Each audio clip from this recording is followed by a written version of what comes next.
আসসালামু আলাইকুম এভরিওয়ান। আজকে আমি রান্না করতে যাচ্ছি আলু কদর দিয়ে ছোটো মাছের চচ্চড়ি। প্রথমে আমি একটি মাটির কড়াই নিয়েছি, মধ্যে আমি ছোটো মাছগুলো ছেড়ে দিলাম। তার মধ্যে আমি পেঁয়াজ কুচি, মরিচ কুচি, ধনিয়া পাতা কুচি, হলুদের গুঁড়ো, স্বাদ মতো লবণ, সরিষা ও জিরার বাটা এবং পরিমাণ মতো তেল দিয়ে মাছগুলো ভালোভাবে মাখিয়ে নিব।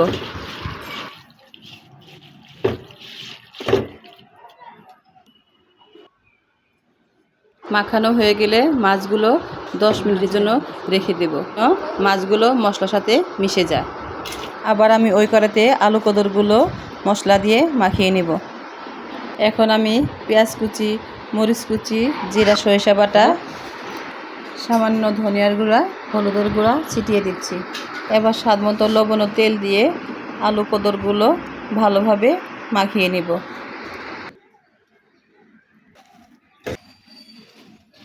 মাখানো হয়ে গেলে সামান্য পরিমাণ পানি দেব, কারণ কদরের একটু পানি ওঠে।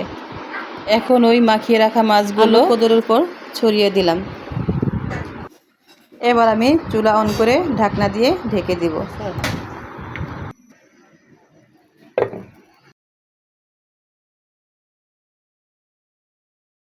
বন্ধুরা, আমি পাশের চুলায় ভাত বসিয়ে দিয়েছি। ওয়াও, কি ফ্লেভার! অনেক মজা হয়েছে মনে হচ্ছে। এবার আমি আরও স্বাদ হওয়ার জন্য ধনেপাতা কুচি ছিটিয়ে দিলাম। বন্ধুরা, আজকে গরম গরম ভাত আর ছোটো মাছের চচ্চড়ি, জমে ক্ষীর।